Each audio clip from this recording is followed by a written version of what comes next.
Bonjour à tous. Aujourd'hui, je réponds à deux questions par rapport à la détention de biens immobiliers à travers une compagnie. Première question, c'est quels sont les avantages et les inconvénients de choisir ce mode de détention? Et la sous-question est à savoir, en tant que particulier ou en tant qu'individu qui détient déjà plusieurs propriétés, à quel moment est-ce qu'on pourrait considérer vouloir faire l'acquisition de nos prochains biens par l'entremise d'une société? Donc, qu'est-ce qui pousserait quelqu'un qui était déjà propriétaire à son nom à vouloir faire cette transition ou à changer de mode de détention? Donc, d'un point de vue fiscal, entre détenir un bien à son nom ou détenir un bien au nom de sa compagnie, il faut prendre note que ce serait plus intéressant pour un individu de détenir ses biens à son nom, dans la mesure où, en tant que particulier, on est imposé sous forme progressive. Donc, en tant que particulier, comme lorsqu'on reçoit un salaire, plus on génère de revenus, plus on paie d'impôts. Même chose pour les revenus locatifs. Donc, plus on en génère, plus on paie. Alors que d'un point de vue d'une compagnie, d'un point de vue corporatif, le taux d'imposition sur les revenus locatifs est fixe et on parle d'un taux d'environ 50%. Point de vue fiscal, c'est préférable d'acheter à son nom parce que le taux d'imposition va être progressif versus le taux fixe de la compagnie. Maintenant, par rapport à la sous-question, à quel moment est-ce qu'un particulier qui détient plusieurs biens pourrait envisager de faire l'achat via une compagnie ou de faire le transfert? À ce moment, il faut envisager deux choses.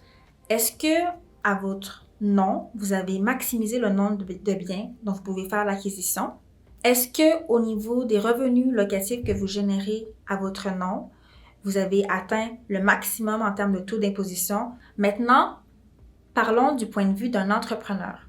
Si on est un entrepreneur qui souhaite faire l'acquisition d'un bien immobilier, ma réponse varie. Donc, je vais vous montrer pourquoi. Lorsqu'on est un entrepreneur, on a sa compagnie dont nos revenus bénéficient d'un taux d'imposition qui est moindre.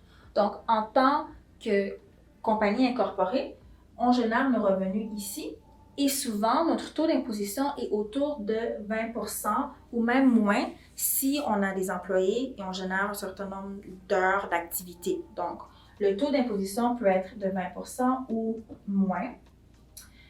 Et on accumule notre mise de fonds dans la compagnie. Donc, typiquement, les clients avec qui on travaille sont des entrepreneurs ou sont des consultants incorporés, ont leur activité et ont généré leurs revenus, puis au fur et à mesure des mois et des années, ont accumulé un montant significatif qui est dans la société par action. Pour un entrepreneur qui souhaite faire une acquisition de biens immobiliers pour des fins d'investissement, dans ce cas-ci, c'est différent.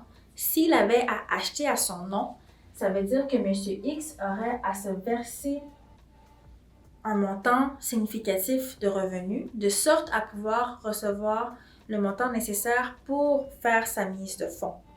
Donc, dans ce cas-ci, il faut garder en tête, si j'ai besoin d'une mise de fonds de 100 000 $ pour faire mon acquisition et que je dois me payer, je vais devoir considérer de me verser un montant beaucoup plus élevé en fonction de mon taux d'imposition personnelle pour avoir un 100 000 net.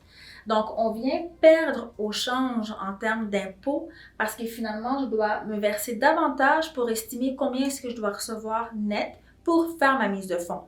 Alors qu'on avait un montant, exemple, de 100 000 qu'on aurait pu utiliser directement à travers sa structure pour faire son investissement. Je m'explique.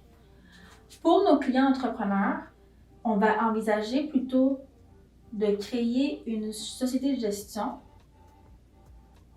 qui est rattachée à cette compagnie qui est notre activité principale.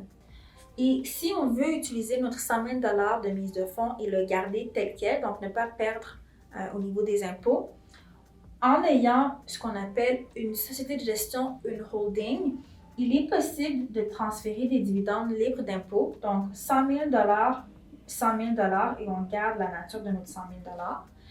Certains clients vont opter pour l'achat à travers la société de gestion ou vont créer une société immobilière qui, elle, fera l'acquisition du bien à l'aide de ce même 100 000 $, soit sous forme de prêt, soit sous forme d'injection de capital, mais on va garder finalement ce même 100 000 sans avoir perdu au niveau de l'impôt. Si on est entrepreneur et qu'on a accumulé des liquidités dans sa compagnie, alors dans ce cas de figure, il faut envisager combien est-ce que j'aurai à payer d'impôts si je me paie pour faire ma mise de fonds versus si j'utilise une structure un peu plus sophistiquée pour faire transiger mes revenus. Même si le taux d'imposition dans la compagnie est de 50%, comme on disait plus haut, par rapport au fait d'avoir évité de se rémunérer davantage et de payer de l'impôt, vous risquez d'être plus gagnant en optant pour une structure similaire. Donc, j'espère que cette capsule aura été utile. N'hésitez pas à me contacter pour toute question. J'ai également un webinaire dans lequel j'explique comment utiliser sa compagnie pour investir en immobilier de façon optimale. Donc, je mets le lien dans la description si ça vous intéresse. Merci d'avoir regardé la capsule et on se revoit la prochaine fois.